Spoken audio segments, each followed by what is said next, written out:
Good afternoon, everybody. Good afternoon. I brought a very special guest with me today, as you can see, Secretary McMahon. So I will begin my remarks. She's going to speak, and then we'll take some questions. She'll take questions, and I'll take questions from you as well. First off, yesterday, First Lady Melania Trump and Second Lady Usha Vance traveled to Marine Corps Air Station New River and Camp Lejeune in North Carolina, where they spent the day meeting with students, educators, military families, and United States Marines. Both the First Lady and Second Lady were grateful for the warm welcome and remain deeply committed to supporting military families and the communities that serve our great nation. May God bless all of them. In economic news, the September jobs report showed the American economy remains strong, with 119,000 new jobs added, more than double expectations. These gains came after the summer passage of President Trump's historic tax cuts and multiple big trade deals with countries around the world. In particular, construction jobs surged by 19,000 in September, the largest monthly gain in a year. Nearly all of this solid monthly job growth came from the private sector and went to Americans rather than foreign-born workers, the opposite of what we saw under the previous administration. Inflation also remains under control, and wages are up by 3.8% over the year for American workers because of President Trump's pro-growth policies. In fact, real wages are on pace to increase roughly $1,200 for the average worker this year under President Trump. This is a complete reversal of the failed Biden era, when we saw inflation skyrocket to 9%, causing private sector workers to see their wages decline by approximately $3,000. We know that Americans are still hurting from the 4-decade high inflation caused by Joe Biden and the Democrats. But President Trump is making significant progress to fix this, and he will not stop working until he solves it. As the president recently stated, he is never satisfied. For example, President Trump's policies are working to make Americans' Thanksgiving more affordable this year, from their commute to the dinner table. Nearly 100 million Americans are expected to drive next week to spend time with loved ones for the holiday. And thanks to President Trump's drill baby drill agenda, the national average price of a gallon of gas on Thanksgiving Day is projected to be at the cheapest price since the COVID pandemic in 2021. President Trump is bringing down gas prices and providing significant savings to American families at the pump. And again, we expect those prices to continue to decline. According to the American Farm Bureau Federation's annual survey, cooking Thanksgiving dinner will also cost less this year than it did last year and is down about 5% overall. The average price for a staple of the meal, a 16-pound frozen turkey, is down more than 16% from last year, which will provide critical savings for families and their budgets.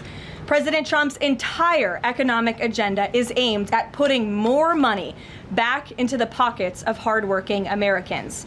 That's why he signed the largest middle tax cuts in history into law, from no tax on overtime, no tax on tips, to no tax on Social Security.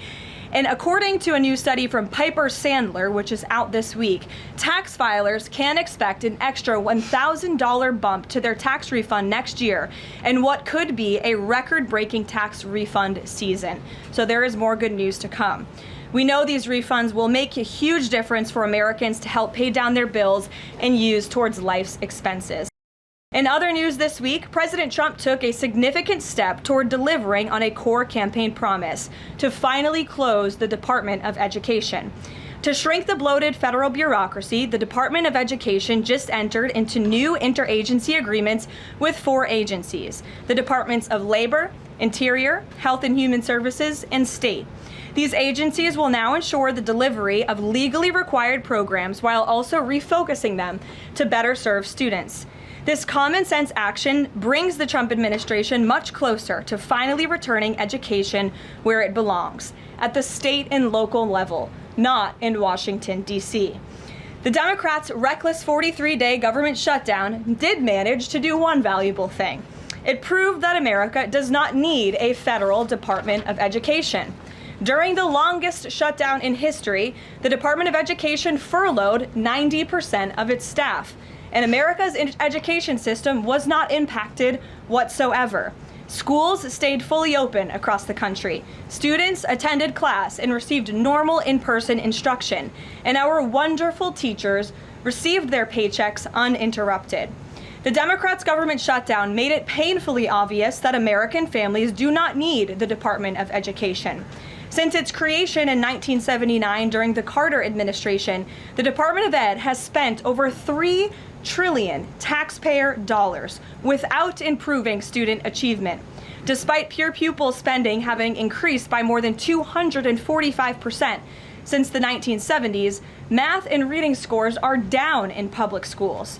In fact, the most recent Nation's Report Card from 2024 showed that 13-year-olds' math scores are the lowest they've been in decades, and their reading scores are the lowest since testing began more than 30 years ago.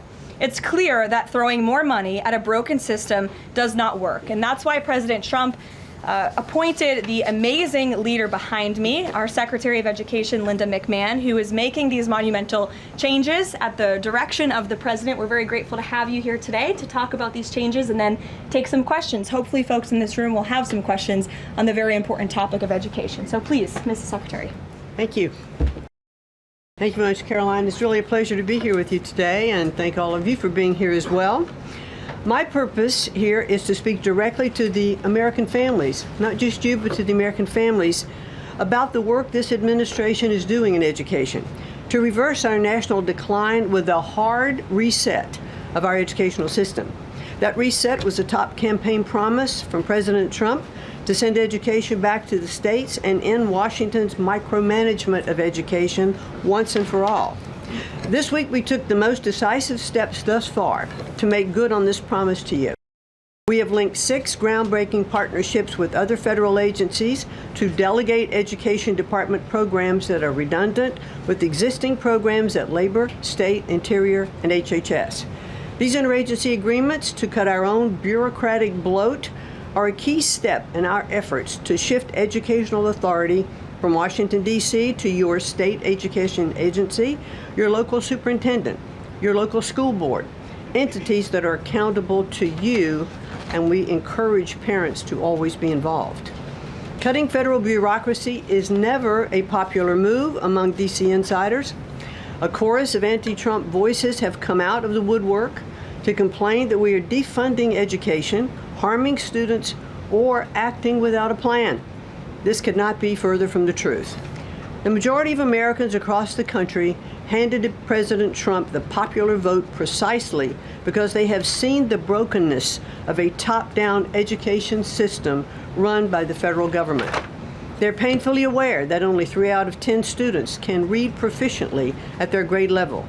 They know that college students are collectively $1.7 trillion in debt, and less than half of college graduates get a job that actually uses the degree which they studied so hard to get.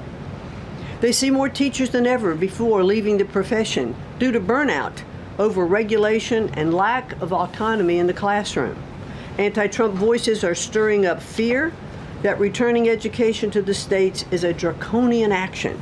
When Americans hear that we are shutting down the department, but given no other details, 51% oppose it. But when those same Americans are informed of our plans to preserve important elements of our work in other federal agencies and to maintain the K-12 funding that is distributed to the states, that number flips to an even greater majority at 56%. And they support returning education to the states and breaking up the bureaucracy. That's because the Department of Education is a pass-through entity. It doesn't educate a single student. The money it sends to states for education can be sent directly without waste. The Democrats' government shutdown proved that without a doubt, and I'll reiterate what you said, that the Department of Education was not necessary during the shutdown. Now, this is what I've seen already on my 50-state tour that I've embarked on. Educators are innovating in their schools. States are customizing their budgets and standards, and post-secondary institutions are planning for the economy of the future. But we're not leading them. They are informing us. That's why our final mission as a department is to fully empower states to carry the torch of our educational renaissance. Education is local. It should be overseen locally by those who best know local needs. We're not ending federal support for education. We are ending federal micromanagement and paving the way for education renewal through state reforms like school choice, the science of reading, and restoring the right priorities in higher education. President Trump promised to send education back to the states, and we're keeping that promise. America's next generation will look back on the work we've carried out, thankful for an education system that prioritizes students over bureaucracy. Thank you. Well, thank you very much, Madam Secretary. And we'll take some questions for the Secretary if you have them. Elizabeth, why don't you start? Thank you for joining us. You announced the partnership to move some functions of the Education Department to other agencies. Are you talking to members of Congress about codifying this so that it lasts beyond the administration? Yes, we started our conversation, and thanks very much for asking that, because there have been some reports that Congress is in the dark on this. That's clearly not true. We've been talking to, I've talked to dozens of members of Congress to explain to them exactly what we're doing, to bring them up to speed, and to say to them, look, when we have completed some of these transfers that are working incredibly well, then we will be looking to Congress to codify those, make them permanent. Brian. Thank you. Secretary McMahon, what is the update on the negotiations with Harvard? I know the president has publicly pointed to you as somebody who's worked on that. I think you've talked about that at length, but I'd like to understand where are things with those negotiations with Harvard at this time? They're ongoing negotiations, and I feel very comfortable that we are getting close to having those negotiations finalized. It's been open door conversation all along. Deanna? Hello, Mrs. Secretary. The President recently posted about establishing a federal standard for AI. Do you know if the administration has a view on the use of AI for students in schools? And Karoline, do you know if the President personally uses AI? I don't think so. You can handle that I've never one. witnessed it, so I can't attest to that.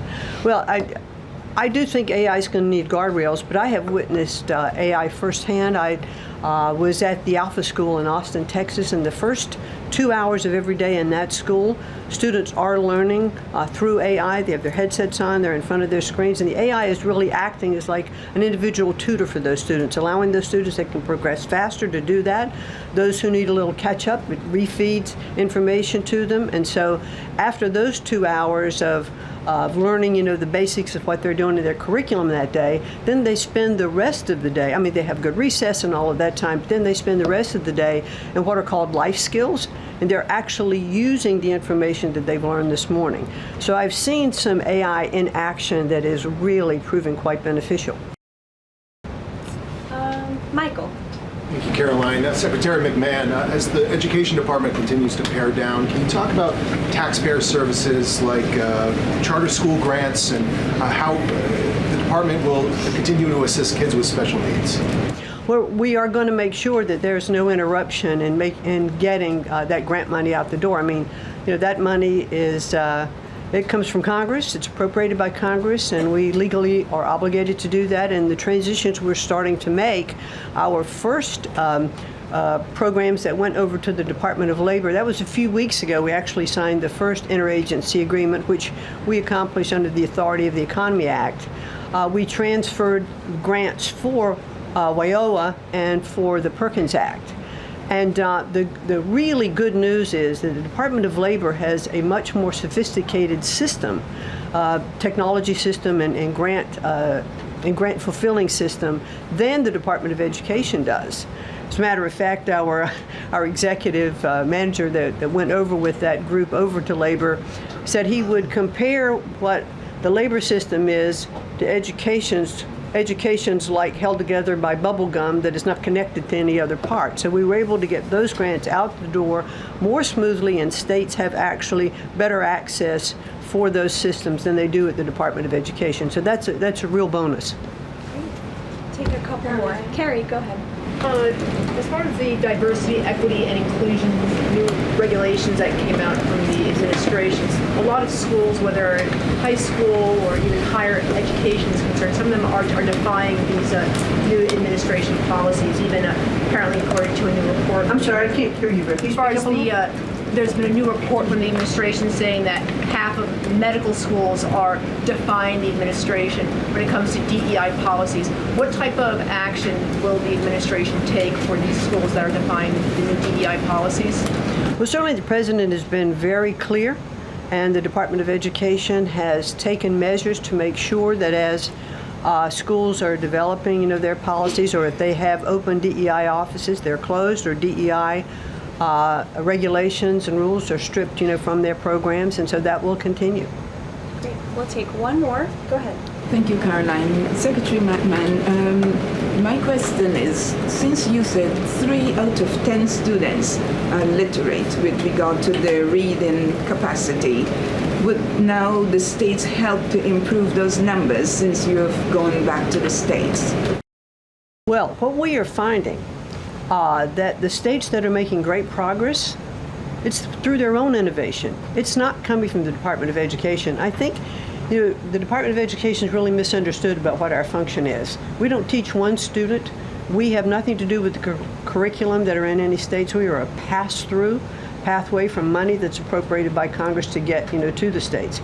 But what we have seen in those states that have taken that initiative and they are embracing the science of reading and returning that into their school programs. Louisiana has done it. Mississippi, they call it the Mississippi Miracle, because they were I think bottom or next to last in reading proficiency in Mississippi, and now they're middle of the pack, which has been a really big jump. Florida has, Iowa has, Tennessee.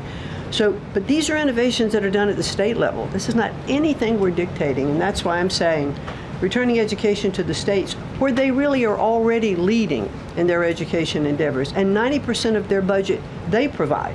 The federal government only provides 8 to 10% of the budget for education, so let's make sure that that grant money that's coming from the federal government is getting in their hands as efficiently as possible and getting to students. We don't want teachers having to spend their time and money in regulatory compliance. There was one superintendent chief who said to me that they had done some calculation in their state, and that for every dollar that went into the classroom in a grant, 47 cents was spent in regulatory compliance. So let's get the money into the hands of our students and our teachers. Let's raise the level of education. The other thing I'll do, and I'll quickly wrap up for you, is this 50-state tour that I have embarked on. We've done about 14 states. We've shut down a little bit during the shutdown. But what I am doing is visiting different kinds of schools, grammar schools, middle schools, high schools, micro schools, private schools, charter schools, the whole gambit. And in the end, my goal will be, as we step away and fully deliver education back to the states, is to provide them with a best practices toolkit of all of the things that I have seen around the country to say, hey, this is working. Check with these superintendents, check with these governors. And what I found a little bit is governors are a little competitive, so it's kind of nice to give some of these best practices out there. It'll work because it's already working. If we leave it with the people who are closest to the students, the president believes, as do I, the best education is that's closest to the child, and parents' involvement is critical to the success. Awesome. Thank you so much. Thank you, Linda. Thank you so much. Thank I you. appreciate your coming All right. today. Thanks for your great work. Whoops. And Thank she's you all very much. a busy lady, so we'll let her Come get on. back to work. All right. Thank you again. Well, let's get to it. You guys were so calm with her. I wish you were that calm with me. We'll kick off with our new media suite, as always. Javier, why don't you start us off, and then we'll get to the rest of the room. Go ahead. Thank you very much. My name is Javier Negre. I'm from Spain. I'm the owner of the biggest media platform in Hispanic politics, with brands like La Derecha Diario, Ida TV, or UH Plus, or Vicegrad in Spanish. And I'm happy to be here. Thanks for supporting the new media. Also in the Hispanic community, we try to fight against medias like Telemundo, Univision, CNN, or NBC News that are spreading fake news and attacking the ICE operations. We will premiere this Sunday the Real America's Voice, the Rainy Show, the first Hispanic show against communism and woke culture that is promoted by people like George Soros to bring communism all over the world, like happened in New York. I have two questions for you, if you don't mind. In Mexico, the young people is protesting against President Sheinbaum. They think she's doing nothing against the cartels. Sheinbaum used the police to attack them. Young people keep kids, girls, and she's attacking journalists like me in a country where 150 journalists have been killed in the past years.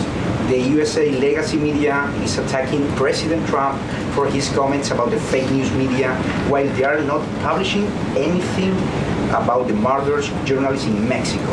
Why do you think they stay silent about the murders of journalists in Mexico and the attacks to businessmen like Ricardo Salinas? And my second question is, Trump said he has a plan for the narco state of Venezuela. Does he have a plan for Mexico where, according to Stephen Miller, the cartels are controlling governments and territories? Sure. Well, thank you, Javier, for the question, and thank you again for being here. We're proud to have new media voices in the briefing room. As for President Sheinbaum and the president's relationship with Mexico, I will tell you that we have seen historic strides from President Sheinbaum and her administration in Mexico when it comes to cracking down on the cartels. They have been incredibly cooperative with the president's efforts at our southern border to crack down on illegal immigration and also the illegal trafficking of drugs at the southern border. Now the president is very interested in taking additional measures against the drug cartels. He's been very clear about that. He's spoken about it, and this is a promise that he made to the American public. And so his national security team is discussing these options all of the time. And on the campaign trail, the president promised to take on the cartels. He has taken unprecedented action to do so, and he has left additional options at his disposal on the table. So those are only decisions that the president can make. Thank you. What about the silence of the legacy media about the murders of journalists in Mexico? 150 journalists have been killed in the past years. Yeah, well, it's certainly something I wish the media would report on more, and it's something that this administration absolutely condemns. I can't speak for the media, but I can speak for the president. That's not something he wants to see. Thank you. Sure. Thank you, Caroline. Is there anything that Mayor-elect Mamdani could say tomorrow that would ease the president's concerns about his future leadership in New York? Look, I don't want to speak for the president or get ahead of this meeting that we are currently working on tomorrow. As you saw, the president put out a statement tomorrow that the mayor-elect will be coming to the Oval Office, and so our teams are arranging those details. I won't get into the president's thinking on it. I think you'll all hear from him directly. I also think I will just add, it speaks volumes that tomorrow we have a communist coming to the White House because that's who the Democrat Party elected as the mayor of the largest city in the country. I think it's very telling, but I also think it speaks to the fact that President Trump is willing to meet with anyone and talk to anyone and to try to do what's right on behalf of the American people, whether they live in blue states or red states or blue cities, in a city that's becoming much more left than I think this president ever anticipated in his many years of living in New York himself. Nancy. Thanks, Caroline. This morning, President Trump accused 6 Democratic lawmakers of seditious behavior punishable by death. Just to be clear, does the president want to execute members of Congress? No. Let's be clear about what the president is responding to, because many in this room want to talk about the president's response, but not what brought the president to responding in this way. You have sitting members of the United States Congress who conspired together to orchestrate a video message to members of the United States military, to active duty service members, to members of the national security apparatus, encouraging them to defy the president's lawful orders. The sanctity of our military rests on the chain of command. And if that chain of command is broken, it can lead to people getting killed. It can lead to chaos. And that's what these members of Congress who swore an oath to abide by the Constitution are essentially encouraging. We have 1.3 active duty service members in this country. And if they hear this radical message from sitting members of Congress, that could inspire chaos and it could incite violence and it certainly could disrupt the chain of command. These 3 members of Congress, I will also add, knew exactly what they were doing. You look at Alyssa Slotkin. She's a former member of the CIA. Mark Kelly was a captain in the U.S. Navy. Maggie Goodlander was a naval officer, and notably, she is also the wife of Joe Biden's national security former advisor, Jake Sullivan.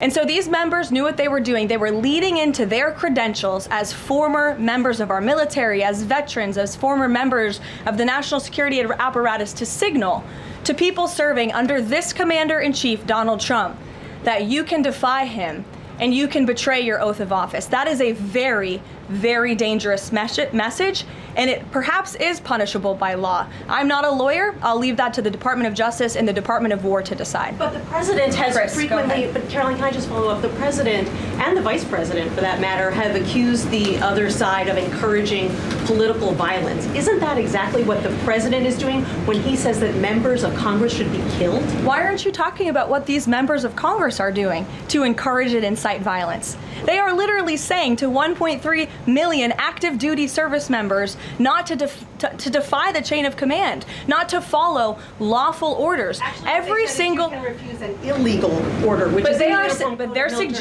they're suggesting, Nancy, that the president has given illegal orders, which he has not.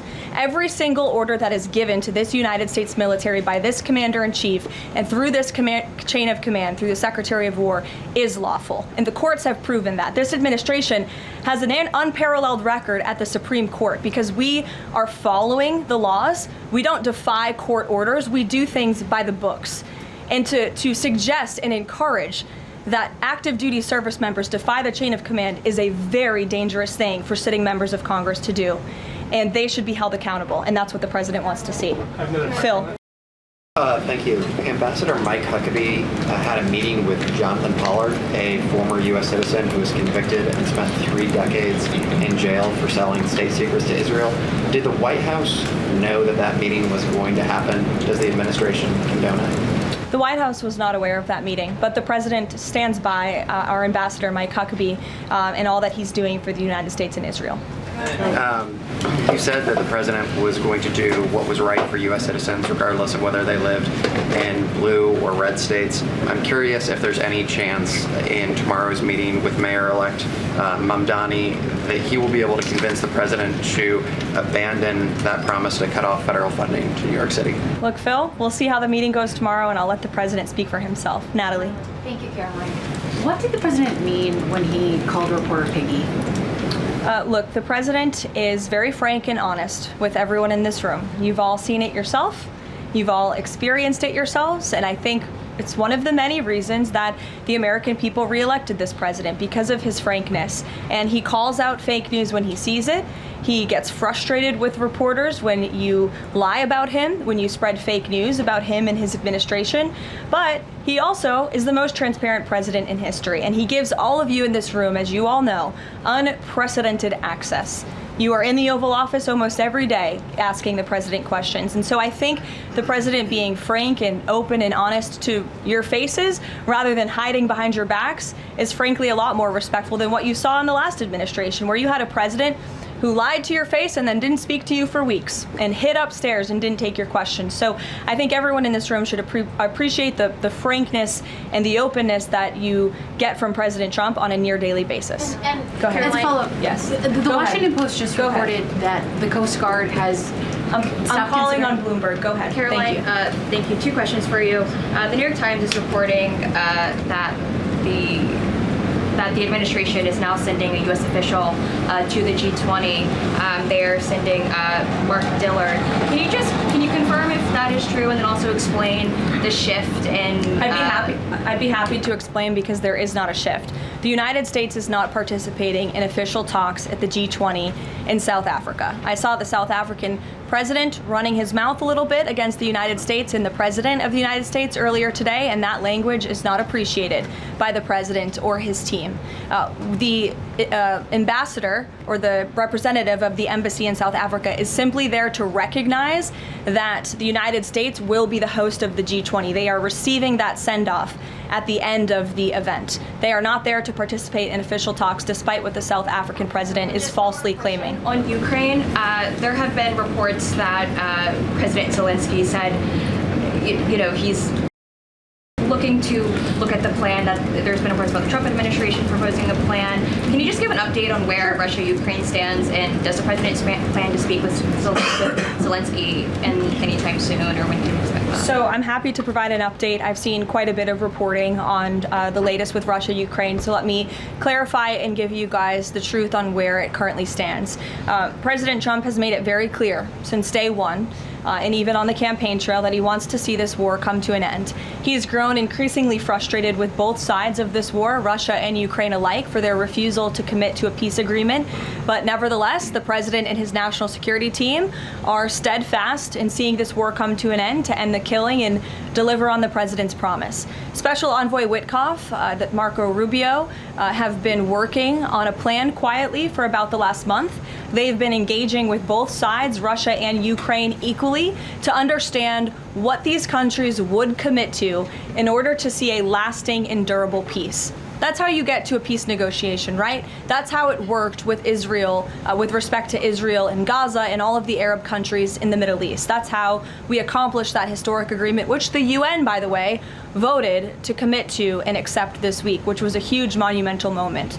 So they have been engaged with both sides, and these talks are continuing. As always, I'm not going to litigate the details of this plan as it's ongoing and it's in flux, but the president supports this plan. It's a good plan for both Russia and Ukraine, and we believe that it should be acceptable to both sides, and we're working very hard to get it done. And I'll also add, I know Secretary Driscoll did meet with President Zelensky today. We spoke with him. He was very optimistic following that meeting. And so, again, we are having good conversations with both sides with respect to ending this war. Caroline? Sure. Go ahead. Follow up on Ukraine. You said this is a good plan. So according to our sources, this proposal demands major concessions from Ukraine and doesn't demand much from Russia. So was Russia involved in drafting Your this? understanding is wrong. Have you read the full plan? You haven't. Sources said. Yes. So if you can give details, maybe. You've read reporting from one side of the war, and so I want you to understand that the administration has talked equally with both sides. You have seen President Trump engage directly with both President Putin and President Zelensky. Likewise, his national security team has as well. In fact, Special Envoy Witkoff and Secretary Rubio met with some of the Ukrainians just in the past week to discuss this very plan. And so just like you saw with respect to Israel and Gaza, we are hearing out both sides of this war to understand what can you commit to end the war. And that's ultimately how we are going to get to an agreeable solution. That's what the president has directed of his team. I know there's a lot of criticism out there and a lot of doubters, but I would just remind you of the historic success that this president and his team accomplished in the Middle East. We believe that is possible with Russia and Ukraine, and we're hoping and working very hard to achieve that. Stephen. Could you provide a little more context on what to expect tomorrow with the Mamdani meeting? Will it be in the Oval Office, or is it going to be open at least partially to the press? I don't have any more details to read out for you on the meeting quite yet, Stephen. I know it's of great interest to you and the New York Post, but we'll keep, maybe if it opens, we can commit to letting you in. Sure, go ahead. Thank you, Caroline. It came up yesterday during a confirmation hearing for the president's pick to lead the CFTC that the CFTC currently has 0 Democrat commissioners, whereas usually it's had 2 or more. Does the president plan to appoint Democrats to financial regulators like the CFTC and SEC, or does the president feel that there shouldn't be Democrat leadership at those agencies, consistent with the administration's move earlier this year to remove Democrats from the FTC and other agencies? I'm going to be completely honest. I haven't spoken to the president about the CFTC in quite some time, but I'm happy to check in with our presidential personnel office and see if there's any updates that we can provide you there. Sure. Thank you, Caroline. Last week on Fox News, President Trump said that we've had a lot of problems with the French. How would you describe the current relationship between France and the U.S.? Look, the relationship remains very strong. President Trump speaks quite frequently with Emmanuel Macron. I think they have a good working relationship, but the president is not shy to point out when he has disagreements with world leaders as well, and he's done that with respect to Mr. Macron as well. Deanna, go ahead. Caroline, there are reports that Qatar is acting as a mediator in the Ukraine peace process. Can you confirm that, and why did the president choose that country? I'm not going to get into further details other than what I previously shared, which I think was quite a bit of information. Brian? Thank you, Caroline. 2 questions. We were talking about before, earlier in this briefing, about the president's orders. You were going back and forth about what the ad said and what it didn't say. My first question is... The ad? The advertisement that the Senate Democrats were featured in. So my first question is...